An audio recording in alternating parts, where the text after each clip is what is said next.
서울 강남에서 40대 여성이 한밤중에 납치되고 결국 숨진 채 발견된 사건의 전모가 조금씩 밝혀지고 있습니다.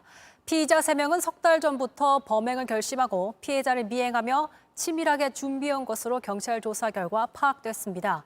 한 피의자는 코인을 빼앗으려 범행했다고 진술했습니다. 첫 소식 조혜연 기자입니다. 납치와 살해를 저지른 혐의를 받는 피의자 3명은 어제 오전부터 오후까지 순차적으로 경찰에 붙잡혔습니다. 이 가운데 납치를 실행한 피의자 2명은 경찰 조사에서 금전 때문에 범행을 했다고 진술했습니다. 피해자의 코인을 빼앗으려 했다는 겁니다. 경찰은 코인 소유 여부 등 구체적인 사실관계를 확인하고 있습니다. 경찰에 따르면 납치를 실행한 2명은 피해자와는 알지 못하는 사이였습니다. 다른 한 명의 피의자가 피해자를 지목한 뒤 애초 알던 피의자 둘에게 범행을 제안했습니다. 맨 처음 잡힌 피의자는 자신의 채무를 갚아주는 조건으로 범행에 가담했다고도 했습니다. 경찰은 공범이 더 있는지도 조사 중입니다. 또 이들이 범행 2, 3개월 전부터 도구 준비나 미행을 하는 등 범죄를 계획한 걸로 보고 있습니다. 실제 이들은 범행 하루 전부터 서울에 올라와 납치 당일 오후 4시부터 피해자 사무실 근처에서 대기했고 오후 7시 피해자가 퇴근할 때도 미행했습니다. 이어 2시간 동안 피해자 거주지 인근 주차장에 차를 세운 채 대기했고 피해자를 납치해 차에 태우기까지 1분도 채 걸리지 않을 만큼 재빨리 움직였습니다. 피해자는 최근까지 여러 차례 살해 위협도 받았던 것으로 파악됐습니다. 피해자 지인은 취재진에게 최근 코인으로 얽힌 사람이 있다고 들었다며 그 사람이 당신 죽이는 건 일도 아니라는 소리를 수십 번 한 것으로 알고 있다고 증언했습니다. 다만 경찰은 피해자가 별도의 신변보호 요청을 하거나 신고를 한 적은 없다고 밝혔습니다. JTBC 조혜연입니다. 저희가 확보한 영상을 보면 범인들은 여성을 납치한 뒤 치밀하게 움직였습니다.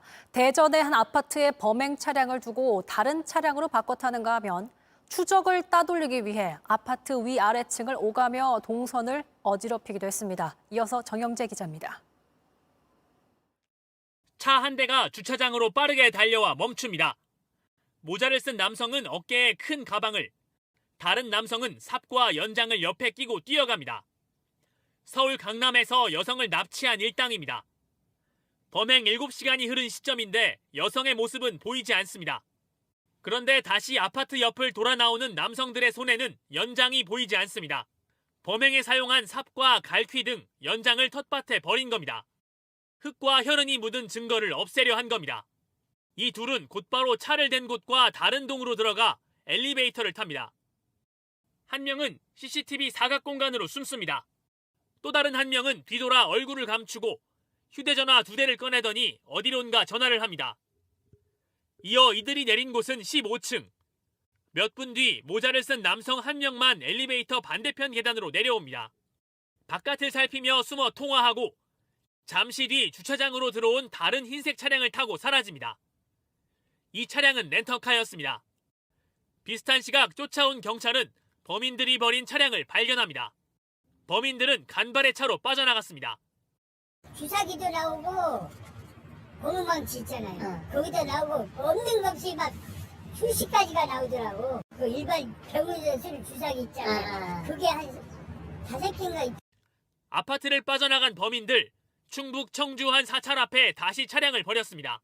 각자 흩어져 택시를 타고 다시 경기 성남시로 향했습니다.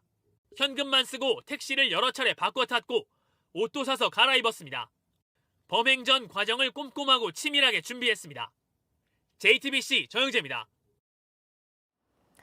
경찰의 초동 대처도 아쉽습니다. 납치 발생 당시 7분 만에 현장에 도착했지만 해당 차량 번호를 특정해서 찾아 나선 건 사건 발생 1시간이 지나서였습니다. 강나현 기자입니다. 경찰이 납치 신고를 받은 건 사고 당일 밤 11시 46분입니다.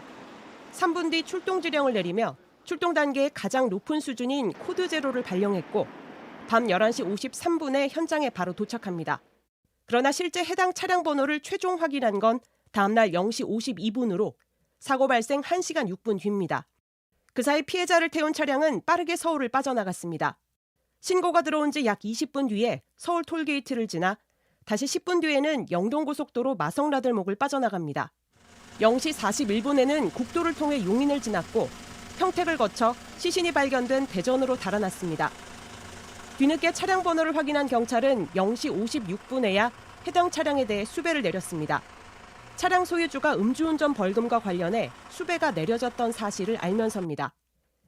차량을 특정한 지 5시간 만인 새벽 6시쯤 일당은 시신을 유기한 대청댐 쪽으로 이동했습니다. 이에 대해 경찰은 현장에 출동해 관제센터 CCTV를 바로 확인했지만 번호판을 특정하지 못했고 신고자가 다른 종류의 차를 말해 그 차 위주로 집중해서 살피는 과정이 있었다고 해명했습니다. 검거 자체도 늦어진 것 아니냐는 지적에는 피의자들이 대포폰을 이용하고 카드 사용 대신 현금만 쓰거나 택시를 여러 번 갈아타 수사가 어려웠다고 밝혔습니다. JTBC 강나현입니다.